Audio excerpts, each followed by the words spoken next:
안녕하세요. 저는 이제 막 40대 초반이 된 서울에 살고 있는 여자입니다.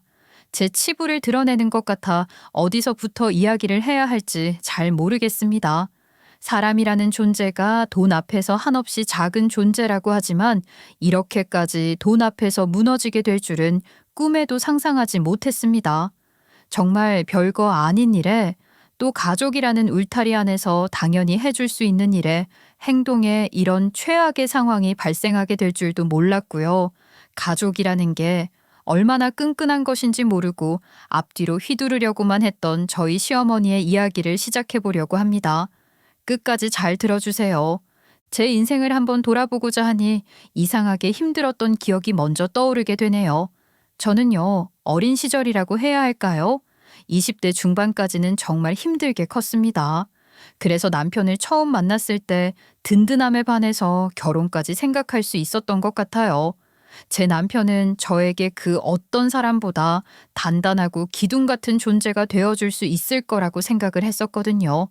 제 남편은요, 풍채가 상당히 좋은 편에 속했어요. 뚱뚱하다는 게 아니라 체격이 건장했어요. 그래서 그 품 안에 있으면 세상의 풍파도 다 이겨낼 수 있을 것 같았고, 항상 저를 올바른 길로 안내를 해줄 수 있는 사람이라고 생각했습니다. 우리 남편은요, 사람을 만나는 것을 좋아했고, 사람 챙기는 일을 정말 좋아했어요. 남편을 처음 만났을 때 저는 그나마 상황이 좋아진 상태였지만, 그럼에도 불구하고 사람이라는 존재에게서 받은 상처로 인해 마음이 많이 무너져 내린 상태였습니다. 그래서 우리 남편 눈에 저는 더 챙겨주고 싶은 사람이었을지도 모르겠어요. 남편에게도 의외의 결핍이 있다는 사실은 무척이나 나중이 되어서야 알게 되었죠. 남편도 마음고생을 많이 했겠구나 하고 느끼자마자 남편에게 엄청나게 미안해지더라고요. 저는 제 인생이, 제 생활이 가장 힘들다고 생각해서 항상 남편에게 기댈 생각만 했었거든요. 그러니까 어디부터 이야기를 해야 할까요? 우리 남편의 성실함부터 이야기를 해야 할까요? 남편 주변에는 늘 친구가 많았습니다. 남편은 경조사에 빠지질 않았었고 월급의 대부분을 친구들을 만나서 썼거든요. 저를 만난 이후부터는 친구들에게 쓰는 돈을 많이 줄이긴 했지만 어떻게 보면 호구 같은 면이 있었던 사람이기도 했어요. 남편은 친구들에게 돈도 잘 빌려주었고 어렵다는 친구들에게 밥을 사 먹이는 재미로 돈을 벌었거든요. 그래서 월급날이 되면 남편에게 연락을 해오는 친구들이 있었을 정도였어요. 처음에는 그런 걸 몰랐죠. 그냥 성실하게 살고 우직함을 갖춘 사람이라고만 생각을 했었는데 연민의식이라도 강하게 있는 건지 남편은 가난하고 외로운 사람을 그냥 지나치지 못했어요. 그래서 제가 남편의 눈에 쏙 들어박혔을지도 모르겠고요. 그와 더불어서 가족도 잘 챙기는 사람이었기 때문에 정말 정 많다고 느낄 수밖에 없었습니다. 남편에게는 은근히 사고를 치고 다니는 여동생이 하나 있었는데 그 여동생 뒤치다꺼리 한다고 저랑 데이트하던 와중에도 몇 번이나 신경 쓰일 일이 생기곤 했었죠. 그러니까 저한테는 시누이죠. 시누이가 또 돈이 줄줄 새어나가는 사람이었거든요. 그 뒤치다꺼리를 남편이 해주기도 했었고요. 사람 사는 게 다 똑같다고는 하지만 남편 이야기를 대충만 들어도 얼마나 바보 같은 일에도 돈을 쏟아붓는지 이해가 가실지 모르겠어요. 그런데 남편은 또 청개구리 같은 면도 있었어요. 남편이 돈을 물론 모으긴 했었지만 그래도 버는 돈의 대부분을 친구들을 만나서 사용한다는 것을 알게 된 시어머니께서 잔소리를 많이 하셨나 보더라고요. 사실 부모님 입장에서는 그런 식으로 돈을 탈탈 털어 쓰는 남편이 바보 같아 보였을 수도 있죠. 저만 해도 그렇게 생각한 적이 있었으니까요. 당연히 걱정해서 나온 잔소리였는데 이게 점점 심해지다 보니까 남편 입장에서는 내가 뼈 빠지게 일해서 번 돈을 내가 쓰고 싶은데 쓰겠다는데 왜 잔소리를 하냐고 생각을 했던 모양입니다. 남편을 처음 만난 건 28살, 제가 직장에 들어간 지 2년 차가 되었을 때였어요. 저는 그때 주재원으로 나가고 싶다는 생각이 있었어서 영어 공부를 해두면 좋겠다고 느끼고 있었어요. 제가 영어와는 완전히 담을 쌓고 지냈었기 때문에 영어를 새로 시작하려고 하니까 정말 처음부터 시작을 해야겠더라고요. 사실 부끄러워서 학원에 다닐 생각은 하지도 않고 혼자서 공부를 시작했는데 혼자 하는 것에는 무리가 좀 있었어요. 요즘은 인터넷 강의도 잘 되어 있고 책들만 잘 보고 따라해도 공부가 된다고 하던데 저는 돌머리였나 봐요. 그래서 회사를 출근하기 전에 어학원을 다니면서 1시간 반 정도 되는 수업을 들었었는데 그때 같은 클래스에서 만나게 된 것이 남편이었습니다. 학원 수업 특성상 직장인들이 많은 반이라서 같은 반 사람들이랑 회사 욕도 하고 상사 욕도 하면서 친해지게 되었는데 그때 남편은 무리의 중심에 속한 사람이었어요. 풍채 좋은 건장한 체격에 서글서글한 얼굴에 말솜씨도 좋고 또 외향적인 성격이라서 그런지 사람들에게 낯을 가리지도 않았거든요. 근데 저는 딱 반대였어요. 28살이 되어서야 조금 숨을 돌릴 만한 주머니 사정이 되었고 숨을 돌릴 만하니 저의 발전을 위해서 주재원에도 나가고 싶었던 거고요. 그동안 사람에게 받은 상처가 많아서 내향적인 사람이 되었고 사람을 대하는 것 자체가 조금 서툴렀어요. 저의 사정을 다 알고 저를 먼저 이해해 주겠다고 다가오는 사람이 아니고서야 옆에 두려고 하지도 않았었고요. 학원에서 사람들끼리 친목을 다지는 자리에도 한 번도 나가본 적 없었고요. 그렇게 5개월 동안 혼자서 수업 듣고 혼자서 공부하곤 했었는데 남편이 그런 제가 외톨이처럼 보였던 건지 저에게 먼저 다가와서 말을 걸어준 거죠. 수업이 저녁 시간으로 바뀐 김에 끝나고 시간이 괜찮으시면 저희 맥주 한잔하러 갈 건데 같이 가시죠. 그래도 꽤 오래 같이 수업을 들었던 것 같은데 한 번도 자리에 오신 적 없는 것 같아서요. 아, 저는 피곤해서 먼저 가보려고요. 다들 재미있게 노세요.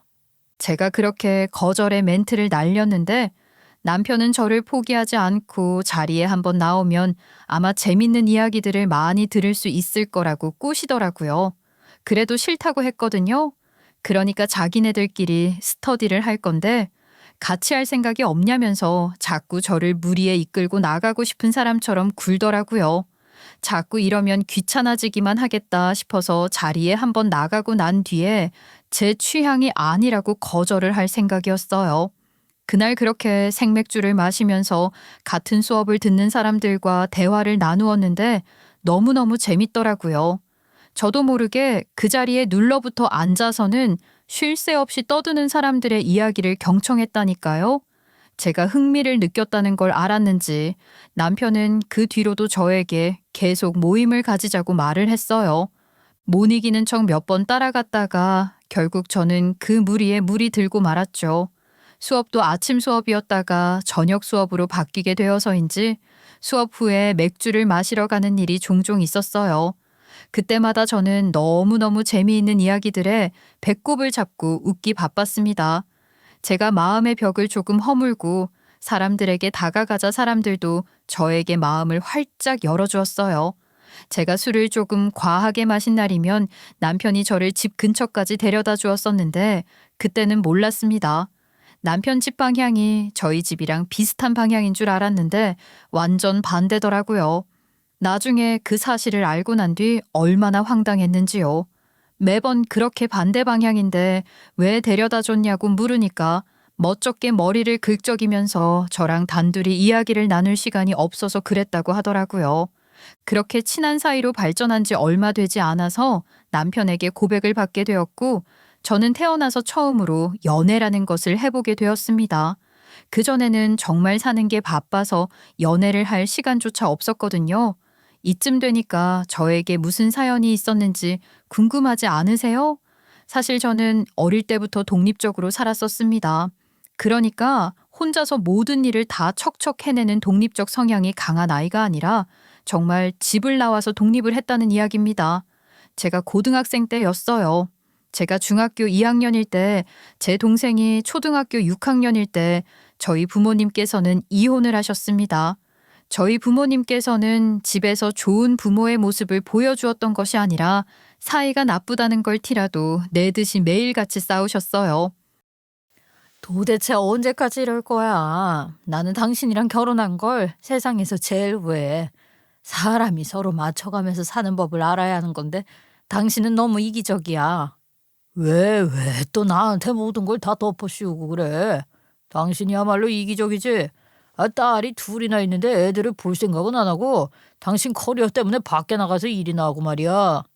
당신이 한 달에 월급 500만 원씩 가지고 와봐 그럼. 내가 밖에 나와서 일을 하게 생겼나? 나도 우리 애들 키우면서 행복하고 싶거든. 행복이라는 게 꼭 돈에서부터 나오는 거야. 당신이 사치 줄이고 애들을 위해서 헌신하면 내 월급으로도 우리 가족 먹고 사는데 문제 없어. 내가 왜 지금 생활을 포기하고 혼자 희생해야 하는데?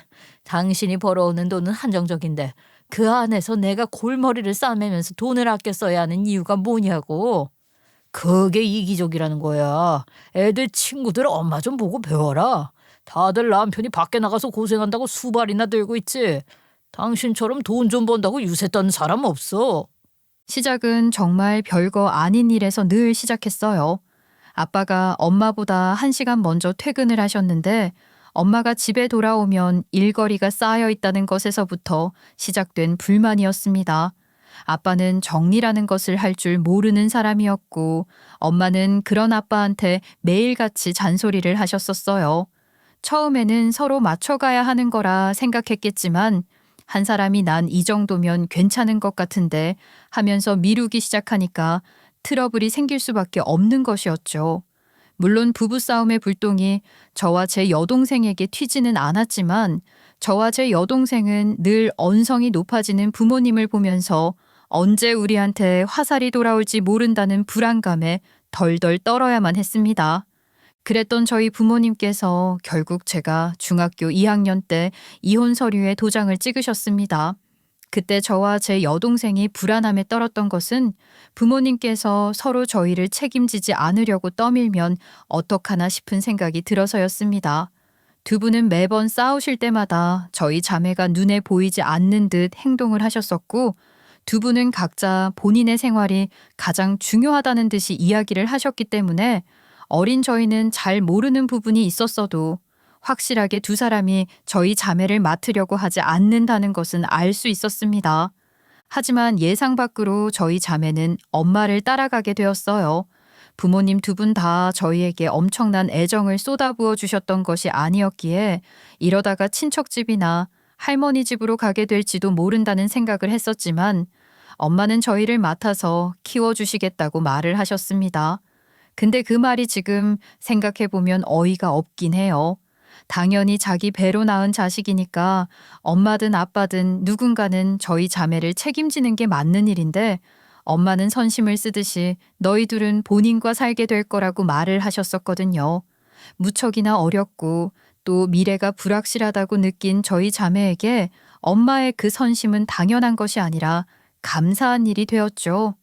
그때 받은 상처 때문인지는 잘 모르겠지만 저희 자매는 엄마에게 늘 조심스러웠어요. 기분을 상하게 하고 싶지 않아서 엄마의 퇴근 시간에 맞춰 집안일도 다 해놓고 또 숙제도 완벽하게 해두었죠. 공부를 하고 싶다고 학원에 더 다니고 싶다는 말을 할 수 없었어요. 엄마는 회식이 있으면 집에 늦게 들어오셨고 회사에서 야근도 마다하지 않으셨기 때문에 2살이 어린 동생을 돌봐야 하는 것은 제 몫이었거든요. 2살밖에 차이가 나지 않았으니 당연히 저도 어린 미성년자였지만 동생에게는 20살이 많은 언니 같은 느낌이었을 겁니다. 저는 학교에서 돌아오면 동생의 숙제를 봐주고 간식을 만들어주고 저녁에는 저녁밥까지 차려서 먹였어요. 동네 사람들은 저에게 정말 남부럽지 않은 딸이라고 말을 해주었죠. 하지만 우리 엄마는 몰랐어요. 엄마는 저희 자매에게 관심이 없었고 밥을 사 먹거나 혹은 반찬을 살 수 있는 돈만 쥐어주셨거든요. 알아서 잘할 수 있지. 엄마는 이번 주 내내 바쁘니까 네가 동생 잘 챙겨야 해. 걱정하지 마세요. 저 오늘 보충 수업도 없고 해서 일찍 집에 올 수 있어요. 제가 잘 챙겨서 저녁 먹이고 씻기고 자고 있을게요. 엄마는 제 대답에 흐뭇한 미소를 보여주셨죠. 저는 그렇게 사는 게 착한 아이의 표본이라고 생각했어요. 저는 이런 게 부모로서의 책임을 다 하지 않고 어찌 보면 입에 참아 담기 힘든 어른들의 괴롭힘이라는 사실을 애써 모른 척 하려고 했었던 것 같아요. 우리 엄마는 그럴 리가 없어. 표현이 서퉁하지. 우리를 싫어하는 게 아니야. 우리를 싫어했으면 이혼할 때 같이 가자고 말을 하지 않았을 거야 라며 스스로를 가스라이팅하고 살았던 거죠. 그래서 저는 엄마한테 미움을 받지 않으려고 무던하게 노력을 했습니다. 아빠처럼 똑같이 엄마와 싸우고 싶지 않았기 때문에 엄마가 늘 아빠한테 가졌던 불만을 제가 스스로 해결해내려고 짐을 짊어졌어요. 그래서 저는 하루 종일 동생을 챙겨야 하는 생각, 우리 엄마를 화나게 하지 않겠다는 생각에 물들어 있었습니다. 그게 저를 스스로 내향적인 인간으로 만들었고 제 마음을 다른 사람에게 열지 못하게 만드는 고립이기도 했어요. 그런 우리 엄마가 제가 고등학교 1학년 입학을 할 때 입학식에 웬 아저씨를 데리고 오셨습니다. 아저씨에게는 아들이 하나 있었는데 아들은 20살이 되었다고 했어요. 제 입학식에서 동생과 엄마, 그리고 아저씨와 그 아들이 다 같이 밥을 먹게 되었는데 엄마는 저희에게 오빠라는 사람과 친하게 지내라고 말을 했습니다. 하지만 그 오빠는 조금 무섭게 생긴 사람이었어요. 20살이 갓되었다고 했는데 팔뚝에 문신도 있었고요. 밥을 먹는 내내 퉁명스러운 얼굴로 대화에 참여도 하지 않았습니다. 휴대폰만 내내 만지고 있다가 밥 숟가락을 내려놓더니만 담배를 태우러 나가버리더라고요. 저는 혼란스러웠어요.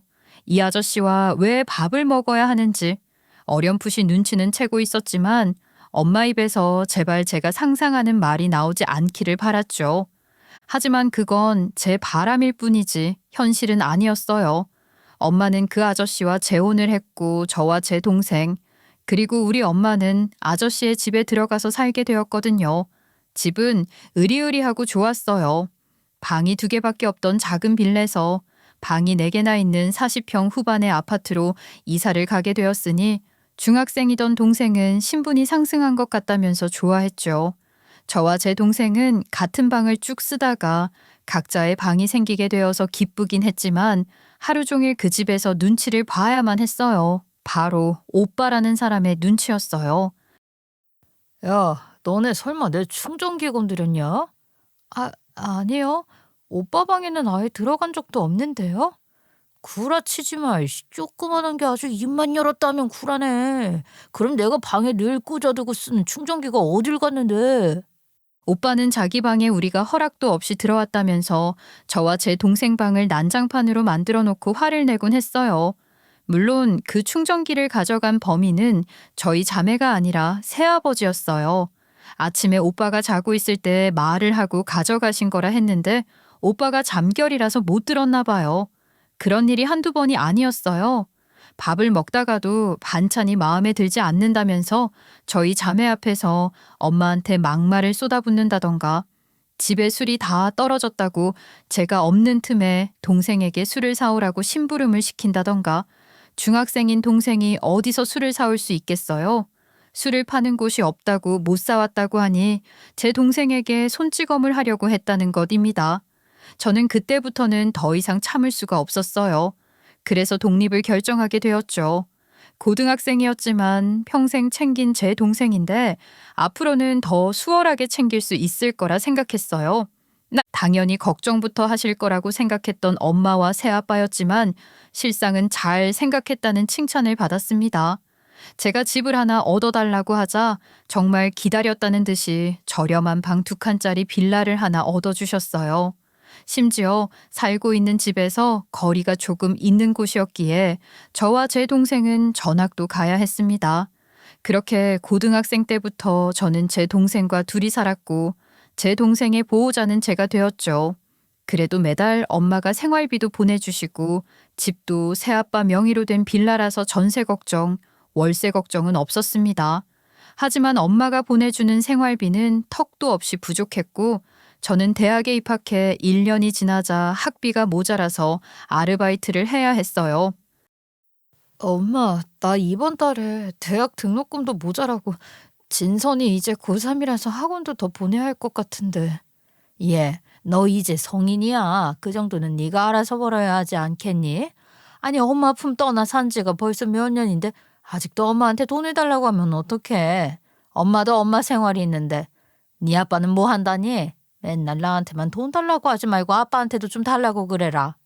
엄마는 기다렸다는 듯이 제가 20살이 되자마자 꼬리를 잘라내기 시작했어요. 그 집에서 살게 해준 것만으로도 감사한 줄 알아야 한다고 하셨죠. 저희 명의로 된 집도 아닌데 뭘 감사해야 한다는 건지 모르겠더라고요. 마치 마음에 들지 않으면 언제든지 쫓아낼 수 있다는 협박으로 들렸어요. 저는 그때부터 학교도 휴학하고 돈을 벌기 위해 안 해본 일이 없을 정도로 일을 했습니다. 1년 동안 동생이 공부에 집중만 할 수 있는 환경을 만들어주고 싶어서 누구보다 노력을 했어요. 정말 제가 엄마가 된 것 같았습니다. 아침에 피곤해하는 동생을 깨워 아침밥을 차려주고 저는 출근을 했어요. 6시에 퇴근을 하면 6시 30분부터 집 앞에 있는 카페에서 투잡 아르바이트를 뛰었어요. 10시까지 일을 하고 동생의 학원이 끝이 나면 데리러 가서는 같이 집으로 돌아오곤 했습니다. 그렇게 해서 한 달에 버는 돈이 240만 원이었는데 그중에 120만 원은 동생 학원비, 독서실비, 책값 같은 걸로 나갔고 50만 원은 저금을 했고 70만 원으로 공과금부터 식비까지 모든 생활비를 처리했어요. 동생의 학원비가 제일 부담스러웠지만 엄마가 도와주질 않으시니 방법이 없었죠. 동생은 늘 저에게 미안해 하면서 좋은 대학에 입학하겠다고 약속을 했어요. 하지만 성적이라는 게 마음대로 되는 것은 아니잖아요. 동생이 대학에 입학을 하면 그때부턴 어떻게 학비를 감당해야 하나 싶었어요. 저도 휴학 중이었기 때문에 등록금이 2배로 나가게 될 텐데 엄청나게 고민을 하다가 저는 결국 자퇴를 하게 되었고 동생은 학자금 대출을 받아서 학교에 입학을 하게 되었습니다. 저희 자매는요, 이 세상의 가족은 우리 둘뿐이다 생각하고 서로를 의지하면서 버텼어요. 누가 감기라도 걸리면 옆에서 내내 병간호를 했고 서로 힘든 일이 있으면 털어놓고 마음을 정리하는데 큰 도움을 주었어요. 세상에 정말 단 둘뿐이라고 생각을 하니까 돈독해질 수밖에 없더라고요.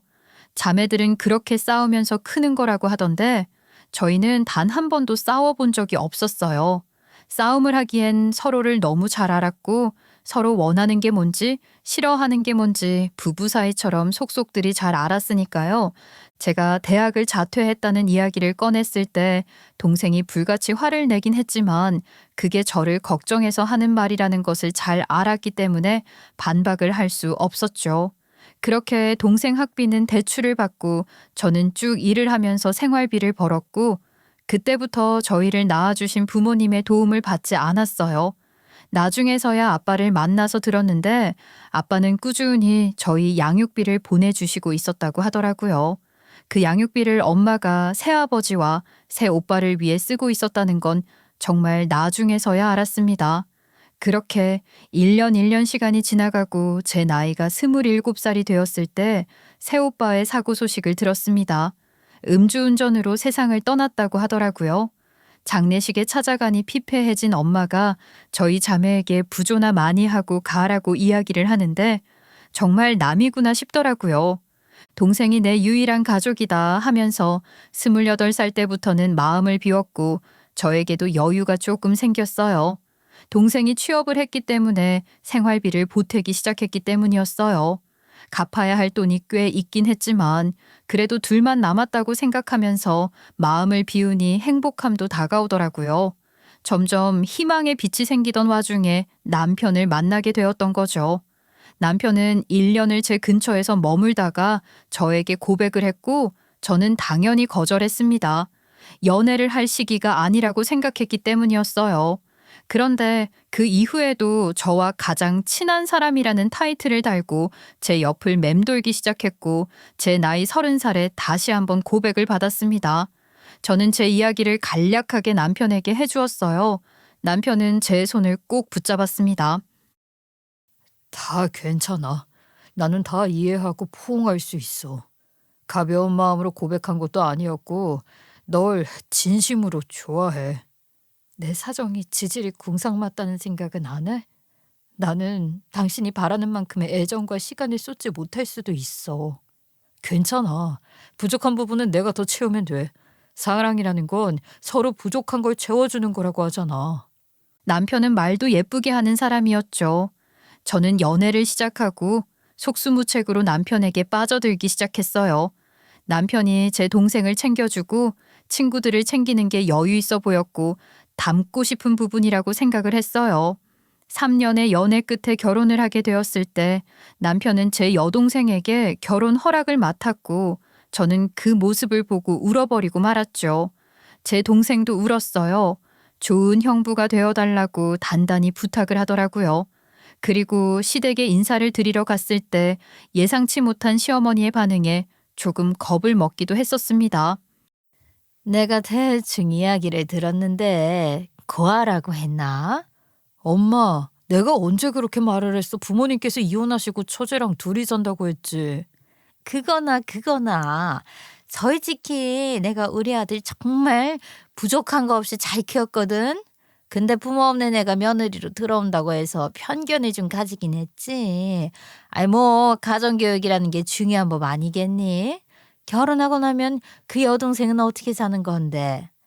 저희가 지금 살고 있는 집이 엄마께서 해주신 집이라 아마 쫓겨날 일은 없을 거예요. 걱정하시는 일은 없도록 하겠습니다. 그래, 나도 우리 아들 마음에 100% 드는 건 아니니까 서로 잘 맞춰가면서 살아보자. 내가 딱 한 가지 걱정되는 일이 있어. 얘가 친구들을 엄청 챙기고 좋아하는 거 알지? 덕을 쌓는다는 게 좋은 일이긴 하지만 돈이 물 새어나가듯 줄줄 빠지니까 내가 걱정이 안 될 수가 있나. 아이 참 엄마. 나 저거 말고 다 하고 여유 있는 돈으로 모임도 나가고 하는 거지. 누가 보면 7푼이 8푼인 줄 알겠어. 엄마가 봤을 땐 7푼이 8푼이야. 친구들 만나서 말이야. 응? 가끔은 계산할 때 화장실도 갈 줄 알고 신발끈도 느지막이 묶을 줄 알아야지. 남편이 워낙 교우 관계가 좋으니까 여러 모임에 나가고 있고 자주 모임을 하다 보니 그만큼 돈을 많이 쓰는 것도 알고는 있었지만 자기 생활에 영향을 줄 만큼 나사가 빠진 사람은 아니었어요. 그런데 시어머니께서는 남편이 돈을 그렇게 쓰는 게 싫었다면서 저한테 지갑 단속을 단단히 하라고 하시더라고요. 솔직히 첫 만남에 고아 운운하시면서 제가 별로 탐탁치 않으니 앞으로 잘 해보라는 식으로 말을 하시는 것도 좀 그랬는데 남편 지갑 사정을 잘 챙기라고 말을 하시는 게 꼭 앞으로 돈 나갈 일이 있으면 네가 처신 잘 해야 된다고 말을 하는 것 같아서 좀 그랬죠. 옆에 앉아있는 남편의 얼굴이 벌겋게 물드는데 그게 좀 안쓰러워 보이기까지 했어요. 우리 엄마 때문에 마음 상했지? 내가 사과할게. 엄마가 저렇게 무례하게 말할 때마다 내가 어떻게 해야 할지 모르겠어. 어머님 나이대에 그러실 수도 있지. 당신 키우면서 고생 많이 하셨다면서. 아버지께서 돌아가신 뒤부터는 좀 그랬지. 그래도 이것저것 챙긴 게 있어서 그렇게 어려운 것도 아니었는데 왜 저러시는지 모르겠어. 근데 당신 저금은 어디다가 해뒀는데? 우리 이제 집 구하고 결혼 준비하고 하려면 서로 예산은 좀 정확하게 알고 있어야 할 것 같아. 매달 내가 따로 모아둔 돈도 있고 그리고 엄마가 나 돈 쓰고 다니시는 게 걱정된다고 매달 결혼 자금으로 50만 원씩 대신 적금 들어주신다고 모아두신 돈이 있어. 그래도 꾸준히 모았을 테니까 돈은 좀 됐겠다. 그러면 신혼집은 신혼부부 전세대출로 알아보고 결혼식 준비는 플래너한테 맡기는 게 싸다고 하던데. 남편이랑 그렇게 결혼 준비를 하던 와중에 알게 되었죠. 남편이 5년 동안 시어머니께 매달 50만 원씩 맡긴 돈이 있었는데 그 돈을 그동안 시어머니께서 다 쓰셨다는 것을 말입니다. 그 사실을 알았을 때 남편은 불같이 시어머니께 화를 냈고 시어머니께서는 시작부터 저희 두 사람의 눈치를 보시게 되었어요. 갑자기 증발해버린 3천만 원이라는 돈 때문에 저희 계획에 차질이 조금 생기게 되긴 했지만 최대한 결혼식을 간결하고 저렴하게 준비를 한 덕분에 대출을 받아서 신혼집을 구하는 것 자체는 문제가 없었습니다. 그나마 조금 다행이란 생각이 들더라고요. 저희는 그렇게 결혼을 했고 시어머니께서는 저에게 잔소리 한 번을 하지 못하셨습니다. 그동안 남편이 돈이 줄줄 새는 놈이라고 저한테 지갑 간수 똑바로 잘 하라며 하셨던 잔소리도 쏙 들어가게 되었죠. 본인이야말로 남편이 적금 들어달라고 보낸 돈까지 탈탈 털어 쓰셨는데 돈 가지고 무슨 잔소리를 하실 수 있겠어요. 결혼 생활 자체는 문제가 없었습니다. 남편과 저는 서로의 부족함을 채워주기로 했던 그 말을 지키려고 노력했어요. 부부싸움을 하지 않기 위해서 서로 서운한 것이 있으면 그 자리에서 바로 풀기를 원했거든요. 남편과 저는 성향이 잘 맞았어요. 연애를 길게 하고 난 뒤 결혼을 결심하게 된 것도 이 사람이라면 우리 부모님 같은 모습은 보이지 않겠구나 싶었거든요. 적어도 저희 사이에 아이가 생긴다면 저희의 기분보다는 아이의 두려움, 아픔을 먼저 챙길 수 있는 사람이 될 수 있을 것 같았어요. 결혼 2년 차에 딸을 낳았을 때 저희 시어머니께서는 산부인과에 오셨다가 딸이라는 소식을 듣고 무척이나 실망을 하셨었어요. 남편에게 여동생이 하나 있었다고 했잖아요. 그 여동생이 알게 모르게 사고를 많이 치고 다녔었는데 그게 거의 남자로 인한 사고였어요. 전 남자친구에게 돈을 뜯겼다거나 혹은 성격이 이상한 사람을 만나서 집 앞에 찾아와서 고래고래 소리를 지르고 협박을 하는 일도 있어서 경찰서를 몇 번이나 왔다 갔다 하는 일이 있었죠. 그때마다 우리 남편이 나서서 해결을 해주었고 남편은 저에게 미안해했어요. 하지만 저는 이해할 수 있었어요. 만약에 제 동생에게 그런 일이 생긴다면 저라도 남편처럼 했을 테니까요. 아이고, 하필이면 나도 딸을 낳았어. 딸 낳으면 피곤한데 말이야. 우리 딸이나 너희 자매나 다 그렇지 않았니? 우리 아들처럼 집안에 기둥을 낳아야지. 둘째는 아들 낳아라. 사돈어른, 우리 언니 지금 막 출산하고 아직 몸이 아물지도 않았는데 무슨 둘째 타령을 하고 그러세요. 그리고 저희 자매가 어때서요? 저희 서로 너무너무 돈독하고 사이도 좋은데 사돈어른께서 그렇게 말씀하시면 기분 상하죠. 어머머, 사돈처녀 지금 나한테 잔소리하는 거야? 아, 내가 지금 나이가 몇 갠데 사돈처녀한테 혼수를 들어야 해. 훈수가 아니라요. 저희 언니한테 이상한 소리를 하시니까 그런 거죠. 내가 언제 또 이상한 소리를 했다고 그래. 아니 그 둘이 사이가 좋아도 너무 좋은 거 아니야? 어른으로서 경험을 해보고 아들이 훨씬 좋으니까 아들 낳으라고 말을 한 거지. 저는 아들 좋은 거 모르겠던데요.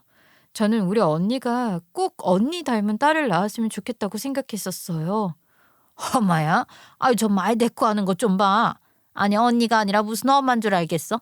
둘 사이가 돈독해도 너무 돈독하니까 이상한 생각까지 드네. 혹시 뭐 언니를 가족이 아니라 딴만 품고 보는 거 아니야?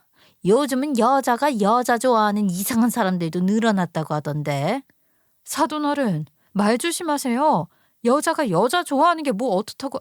그리고요. 저희 자매를 그런 시선으로 보는 것도 너무 불쾌하네요. 아니 그렇잖아. 어느 동생이 지 언니 출산하는데 다 따라와가지고 울고 불고 우리 언니 안 아프게 해달라고 난리를 치고 그래. 원래 형제 자매 사이들이 다 대면대면하게 살고 그러는 거지. 우리 아들 딸은 그렇더만. 아유 유난을 너무 떠는 것도 보기 흉해. 어릴 때부터 부모 사랑 못 받아서 그런 건가?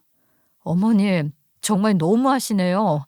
저 지금 아파서 꼼짝도 못하겠고 말을 할 때마다 머리가 댕댕 울려서 가만히 있었는데 아니 어떻게 그런 소리를 제 동생한테 하실 수가 있으세요. 부모 사랑 못 받았다니요. 저 어머님이랑 지금 얼굴 마주하고 싶지 않거든요. 그러니까 나가주세요. 어디 시애미를 내쫓아? 아이고 그래 나라고 뭐 네 비유짝 맞춰주면서 선녀 구경할 줄 알았냐? 이거 됐다. 저도 열이 받아서 죽어도 시댁에 안 간다고 시어머니께서 먼저 사과하지 않는 이상 저도 뜻을 굽힐 일이 없을 거라고 했죠. 남편은 가운데서 난감해했지만 제 편을 들어주었어요. 출산한 지 며칠이 지난 것도 아니고 몇 시간 지난 산모에게 그런 말을 하는 건 아니라고 생각했겠죠.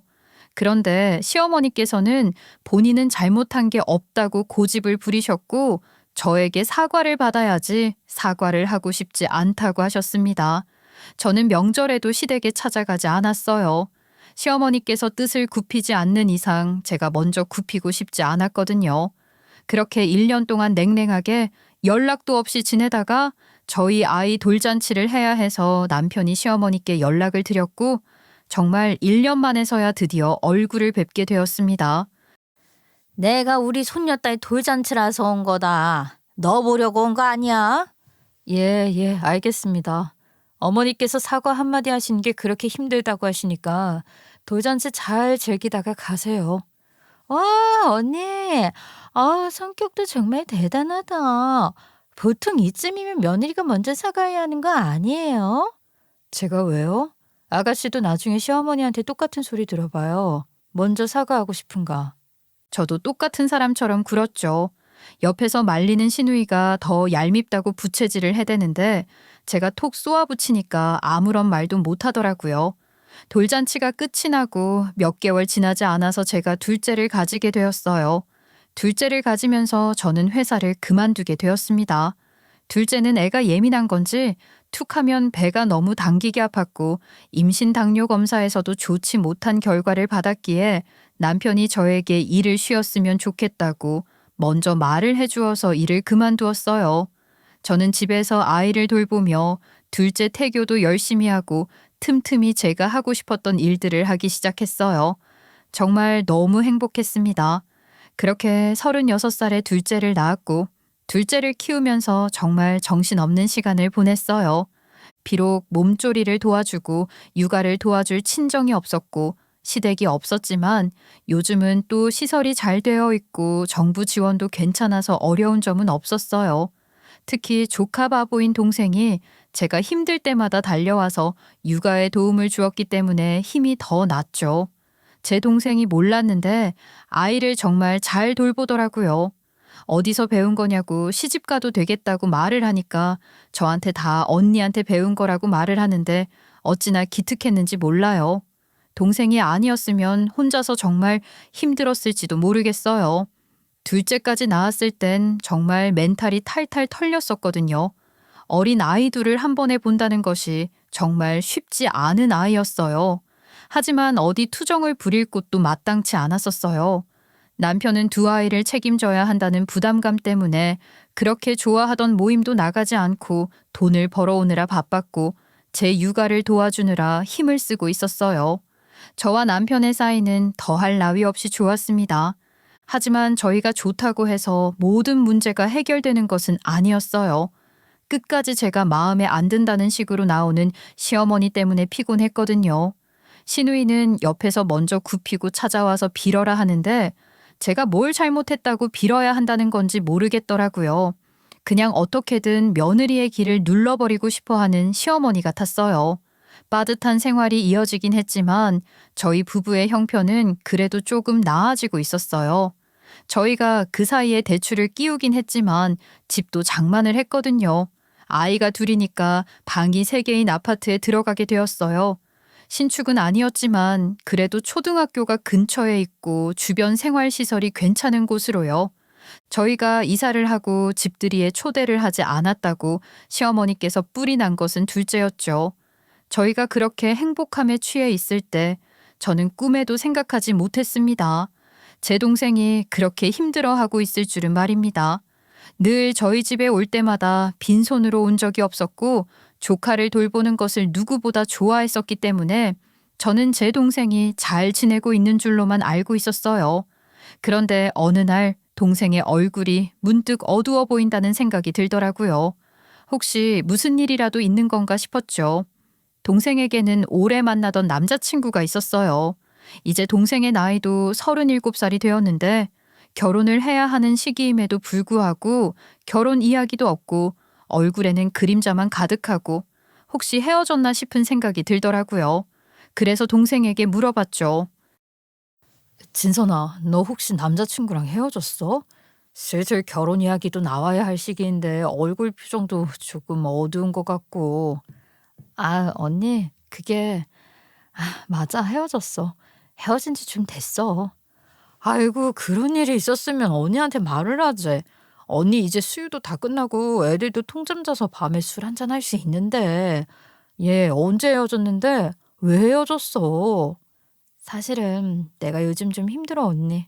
언니한테 부담 주기 싫어서 말은 안 하고 있었는데. 그렇게 말을 하는 동생의 눈에 눈물이 그렁그렁하게 맺히는 게 아니겠어요. 저는 깜짝 놀랐습니다.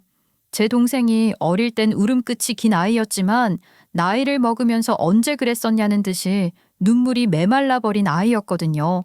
그런데 동생이 울먹울먹거리면서 말을 하니까 무슨 일이 생겨도 단단히 생겼구나 싶더라고요. 제가 속 시원하게 다 말을 해보라고 하니까 동생이 눈물을 흘리면서 저한테 살기가 힘들다고 말을 하는데 가슴이 철렁 내려앉는 기분이었어요. 부모님이 이혼을 하시고 독립을 해서 따로 나와 살면서도 단 한 번도 동생은 저에게 살기가 힘들다는 말을 해본 적이 없었거든요. 그런 동생의 입에서 무거운 말이 나오니까 불치병이라도 걸린 건가 싶은 생각이 드는 겁니다. 무슨 일인데 그래. 뭐 때문에 살기가 힘들다는 거야. 이런 얘기를 왜 언니한테 안 했어? 사실은 언니, 나 있잖아. 회사에서 잘렸어. 우리 회사 거래처가 부도가 나면서 줄줄이 부도를 맞게 되었거든. 인원 감축이라고 했지만 사실상 전체 직원이 해고된 거나 다름없지. 월급도 4개월이나 밀렸어. 근데 사장이 돈이 없대. 돈을 못 준대. 그동안 생활비를 남자친구한테 받아서 썼다가 남자친구도 이제 더 이상 나랑 미래가 보이지 않는다고 헤어지자고 하더라. 너 집 있잖아. 엄마가 해준 집. 그거라도 팔지 그랬어. 엄마한테 연락해서. 그 집 팔아서 돈 좀 쓴다고 하지 그랬어. 언니, 나 그 집에서 나온 지 1년 됐어. 언니가 그동안 우리 집에 온다고 했을 때마다 내가 찾아온 이유도 그 집이 더 이상은 없어서야. 뭐? 아니 그게 무슨 소리야? 아니 그 집에서는 왜 나왔는데? 그럼 너 지금 어디서 지내고 있어? 언니 걱정시키기 싫어서 말 안 했지. 언니도 지금 집 대출 갖고 있는데 형부 외벌이로. 내가 어떻게 도와달라고 말을 할 수 있겠어. 엄마가 힘들다고 그 집 다시 돌려달라고 해서 집 빼서 줬어. 원룸 하나 얻어서 지내고 있다가 생활비 부족해서 보증금 뺏어 쓰고 월세도 못 내고 해서. 그래서 그 원룸에서도 나가래? 이미 나왔어. 남자친구한테 빌렸던 돈 헤어지면서 갚아야 해서 보증금 빼서 갚고 지금은 고시원에서 지내고 있는데 고시원비도 이제 없어서. 저는 억장이 무너지는 줄 알았어요. 누구보다 잘 살고 있는 줄 알았던 동생이 그동안 제가 걱정할까봐 이런 말도 못하고 소가리를 하고 있었다는 사실을 알았으니까요. 저는 당장 짐을 싸서 저희 집으로 들어오라고 했습니다. 그리고 그날 저녁에 남편에게도 이야기를 했어요. 제 동생 사정이 이래서 지금 실직 상태고 집도 없다고 아이들 방으로 쓰기로 했던 방 중에 하나를 잠시 동생 쓰게 해주면 안 되냐고요. 남편은 고민도 별로 하지 않고 좋다고 했어요. 그렇게 동생이 들어와서 살게 되었는데 동생이 당장 취직을 못해서 아르바이트를 해서 생활비를 번다고 해도 식구 하나가 늘어난 거니까 저희 생활비에도 변동이 생기더라고요. 그때 때마침 제가 회사를 다닐 때 같이 일을 했던 본부장님께서 스타트업 회사를 하나 차렸다고 일을 해볼 생각이 없냐고 제안을 해주셨어요. 마음 같아서는 동생에게 취업 자리를 알선해주고 싶었지만 본부장님께서 제 능력을 높이 평가해 주셔서 주신 제안이었기에 제가 취직을 하기로 했죠. 집에서 아이들만 보다가 사회생활을 다시 한다는 게 어색하기도 했지만 숨통도 트이는 기분이었어요. 아이들은 어린이집에 맡겨놓고 동생이 아르바이트가 끝이 나면 저희 아이들을 보살펴 주었어요. 그 대신 저희 집에서 먹고 자고 하는 건 따로 대가를 받지 않았죠. 당연히 그럴 생각이기도 했지만 동생이 먼저 조카들을 돌봐줄 테니 그 정도는 양해해달라고 말을 꺼내더라고요. 오히려 고마웠습니다. 그렇게 다시 재취업을 한 지 3개월이 지났을 때 회사 입구가 소란스러운 일이 생겼어요. 스타트업이라 보안이 철저한 곳은 아니었는데 사무실 입구에서 누가 문을 열으라고 난동을 부리더라고요. 목소리가 익숙해서 설마 했는데 저희 시어머니셨습니다. 제가 어머님 여기는 무슨 일로 오신 거냐 물어보기도 전에 갑자기 저한테 성큼성큼 오시더니만 제 머리채를 확 잡아채시는 게 아니겠어요. 저는 방심하고 있던 찰나에 당한 거라 이리저리 시어머니께 이끌렸죠. 지켜보던 직원들이 겨우겨우 뜯어 말렸습니다. 야 이년아, 내가 얼마나 어이가 없었는지 응? 감히 사돈 처녀를 집에 들여? 우리 아들 혼자 뼈 빠지게 고생해서 지금 몇 개 입을 먹여 살리는 거야. 아유 어머님 어떻게 하셨어요? 그리고 이 사무실은 어떻게 알고 찾아오셨어요? 내가 뭐 네 소식 하나 안 듣는 줄 알았어? 너 취직했다고 얘기 들었다. 웬일로 장한 짓을 다 하나 했더니 지 동생 먹여 살리려고 치지 그래? 그 어린애들을 어린이집에 맡겨놓고 내가 말이다. 네가 어린이집에 애들 보낸다는 얘기를 우리 아들한테 전해 듣고 애들 얼굴이나 보고 할미가 맛있는 거 해주려고 어린이집 앞에 데리러 갔더니만 사돈 처녀가 애들을 쓱 데리고 가대. 요즘 제 동생이 많이 힘들어서 잠시 같이 지내고 있어요. 다시 취업하고 돈 좀 모이면 나갈 거예요. 그걸 내가 어떻게 믿어. 이러다가 영년 알바끼라도 하면 우리 아들이 뭔 죄야. 우리 아들은 뭔 허구야. 너 취직한 건 잘했다 그래. 근데 사돈 처녀를 들이는 건 아니지. 애 받을 사람이 필요하면 차라리 나를 모시고 살아야지. 어디 감히 사돈 처녀를. 우리 아들이 얼마나 불편하겠어. 어머님, 사정이 있었다고 말씀드렸잖아요. 그놈의 사정 나는 모르겠고 정말로 할 때 당장 내쫓아라. 너희 2년 싹 다 내쫓아버리기 전에. 어머님, 지금 저한테 연연하시는 거예요? 도대체 이걸 어떻게 사과하시려고 저한테 그런 막말을 하세요? 사과를 하긴 왜 해. 당장 그 집에서 쫓아내. 안 그러면 너까지 확 쫓아낸다고 내가 분명히 경고했어. 우리 아들이랑 아주 이혼하게 될 줄 알아. 네, 알겠어요, 어머님. 어머님 말씀대로 그렇게 할게요. 제가 딱 잘라서 정색을 하고 말을 하자 시어머니께서는 아주 만족이라도 하신 것처럼 마치 본인이 전쟁에서 승리한 것처럼 고개를 끄덕이시고는 자리를 뜨셨습니다. 몇 안 되는 회사 사람들은 제 머리카락 걱정을 해주시더라고요. 뭉터기로 뽑힌 것 같은데 괜찮냐고요. 그리고 그날 저녁 퇴근을 하고 돌아가자마자 남편에게 낮에 시어머니께서 찾아오신 이야기를 했습니다. 굳이 동생이 알아봐야 좋을 것 같지 않아서 남편에게 따로 이야기를 했더니만 남편이 좋은 수가 있다면서 3일만 딱 기다려달라고 말을 하는 게 아니겠습니까? 저는 남편이 무슨 생각이 있는지는 모르겠지만 남편을 한번 믿어보기로 했죠. 그리고 3일 뒤 기가 막힌 남편의 복수가 시작되었습니다. 3일째 되는 날 퇴근을 하고 집에 오더니만 아주 큰 캐리어에다가 짐을 싸기 시작하는 게 아니겠어요? 여보, 뭐해? 어디 뭐 출장이라도 가는 거야? 짐을 왜 싸는 건데? 나 한 열흘 정도 집에 안 들어올 거야. 열흘? 갑자기 정말 출장이라도 잡힌 거야? 아니, 내일부터 주말이잖아. 다음 주 일주일 내내 휴가 냈어. 엄마한테 가려고. 시댁에? 뭐하러? 뭐하러긴. 마누라가 이혼하자고 쫓아냈다고 해야지. 내가 오늘 점심시간에 법원 가서 이혼 서류까지 하나 챙겨왔다니까. 여기 일단 도장 찍어 봐봐.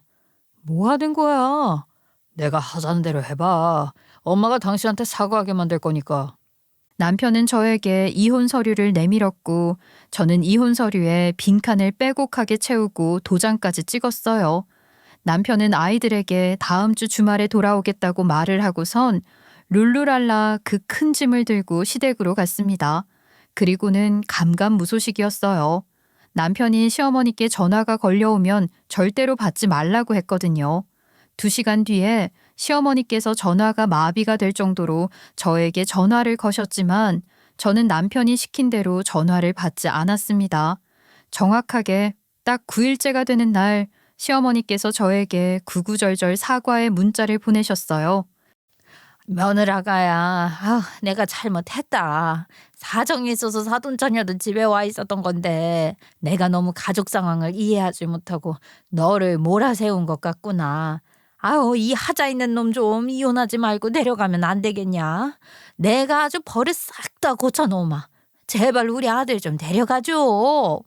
저는 이게 무슨 일인가 싶었습니다. 제가 연락을 확인하자마자 시어머니께 전화가 왔고 궁금함을 이기지 못하고 전화를 받았죠. 그러자 시어머니께서 냅다 우는 소리를 내시며 사과를 하시더라고요. 저는 어안이 벙벙했습니다. 아이고 우리 귀한 며느리가 드디어 전화를 다 받았네. 내가 잘못했다. 내가 잘못했어. 내가 회사까지 찾아가서 네 머리채 잡은 거 사과하마. 많이 억울하고 화났지. 내 머리채를 잡아 뜯어도 내가 할 말이 없다. 제발 우리 아들이랑 이혼만큼은 물러주면 안 되겠니? 어머님, 갑자기 왜 그렇게 반성을 하시는 건데요? 내가 자식 새끼를 잘못 키웠어. 저렇게 잔소리가 심하고 망나니처럼 굴 줄은 꿈에도 몰랐다. 그동안 내 아들 데리고 사느라 고생 많았다 얘. 네가 아들 못 낳았다고 구박한 것도 내가 정말 미안하다. 도대체 남편이 무슨 짓을 한 건지 궁금하더라고요. 그날 저녁 남편이 아주 당당한 얼굴로 짐을 고대로 싸들고 돌아왔습니다. 저랑 동생은 남편의 입이 열리기를 기다렸습니다. 남편은 맥주 한 캔을 딱 따더니만 시댁에서 있었던 일을 이야기하기 시작했어요. 짐을 싸들고 들어가자마자 시어머니께서 어떻게 우리 아들을 내쫓을 수 있냐고 노발대발 하셨대요. 그때 우리 남편이 딱 한마디를 했답니다. 엄마, 당연히 내가 나와야지. 그 집이 우리 마누라 건데. 엄만 몰랐지?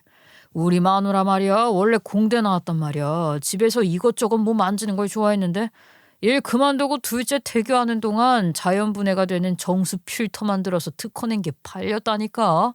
그걸로 돈 벌어서 집 산 거야. 근데 엄마가 이혼을 하라 했으니 뭐 이때다 싶었나 봐. 나보고 나가라고 하더라고. 그 집이 며느리 집이라고? 아니, 야, 네가 이래가지고 대출금 갚는 거 아니었어? 에이, 특허권 판 게 얼마나 돈이 되는데. 내가 버는 월급은 20년 모아야 겨우겨우 집 전세나 얻을 수 있으려나? 암튼 나 다음 주부터 회사도 안 나가. 회사는 왜 안 나가? 뭐 휴가 냈어? 아니, 어차피 이혼하면 뭐 애들 양육비만 쥐어주면 될 건데 이렇게 힘들게 일해서 뭐 하겠나 싶더라고. 그래서 오늘 사표 냈어. 대충 뭐 알바나 해서 애들 양육비나 챙겨주면 되지. 난 엄마랑 같이 살면 어차피 돈 들어갈 거 없잖아. 돈이 왜 안 들어가? 네 생활비는. 너 뭐 여기 공짜로 눌러붙을 생각이냐? 에이, 엄마 왜 그래? 엄마가 이혼하라고 했다면서. 당연히 엄마가 책임져 주는 거 아니야? 나 엄마 아들인데. 남편은 일부러 뻔뻔하게 거짓말을 한 거죠. 회사에는 휴가를 냈음에도 시어머니께는 회사를 그만두었다고 거짓말을 친 거고요. 사실 그 집도 제 명의가 아니었어요. 공동명의였지만 시어머니께서 그 이야기를 듣고 등기부등본을 떼볼 만큼 철저한 사람이 아니었기에 그냥 거짓말을 친 거죠. 남편은 휴가를 냈으니까 당연히 출근을 하지 않았고 며칠이 지나도 출근을 하지 않는 남편을 보면서 정말 다 큰아들을 죽을 때까지 책임져야 한다는 불안감이 시어머니를 그렇게 안달나게 만든 것이었습니다. 이 모든 게 사실이라는 생각이 드니까 발등에 불이 떨어진 시어머니께서 저에게 전화를 해서 구구절절 사과를 하신 거죠. 본인이 다 잘못했다고 머리채라도 쥐어뜯으라고 하시면서 말입니다.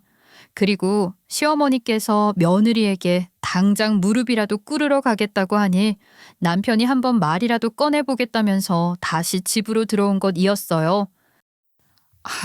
그 거짓말에 정말 속아 넘어가셨다고? 뭐 소소하게 다른 장난들도 했지. 반찬 투정도 하고 엄마는 지금 나 이혼시켜놓고 놀러 나가는 거냐고 밖에도 못 나가게 하고 동네 사람들 만나면 엄마 덕분에 이혼하게 생겼다고 툴툴거리고 엄마가 쪽팔렸는지 제발 당신한테 가서 사과하자고 난리던데 어떻게 할래? 사과 받을래? 아니면 이대로 영영 안 보고 살래? 저는 깊은 고민에 빠졌어요. 그런데 제 동생이 눈치를 보고 있었나 보더라고요. 아무래도 본인 때문에 생긴 일이라는 생각이 들었는지 저에게 조용히 시어머니의 사과를 받았으면 좋겠다고 하더라고요. 괜히 저희 가족까지 분란을 일으키게 만들고 싶지 않다고요. 동생이 마음 쓸 것을 생각해서 어쩔 수 없이 사과를 받는 쪽을 택했습니다. 마음 같아서는 그냥 영영 안 보고 살고 싶긴 했지만요. 다음 날 시어머니께서 집으로 찾아오셨습니다. 아휴, 내가 그동안 심했다. 미안하다. 네 친정부모 운운해가면서 마음에 상처 주고 기 한 번 잡겠다고 일부러 드세게 굴었던 거 다 전부 다 미안하다. 내가 주책 맞았어. 사돈처녀 미안해요. 내가 늙어서 살이 분별이 안 됐나 봐. 나 때문에 마음고생도 하고 눈치도 봤을 텐데 미안해. 어머님, 정말 앞으로는 저한테 말 한마디 한마디 하실 때마다 생각 좀 하고 말해주세요. 어머님의 말 한마디로 얼마나 많은 사람이 다칠 수 있는지를 아셔야 할 것 같아요. 그래, 내가 잘못했어. 저 백일소 놈을 내가 어쩌겠니? 나는 이제 너네 살림에 관심 다 끄마, 싹 다 끄마. 잔소리도 안 할게. 그러니까 제발 우리 아들만 좀 걷어가 주렴. 제 마음이 다 풀린 건 아니지만 일단은 이혼 얘기는 무르도록 할게요. 다른 것보다 아이들에게 상처 주고 싶지 않아서요. 아이고 정말 고맙다. 고마워. 내가 우리 며느리 늦었지만 지금이라도 긴 대접하고 삼아. 정말 고맙고 미안하다.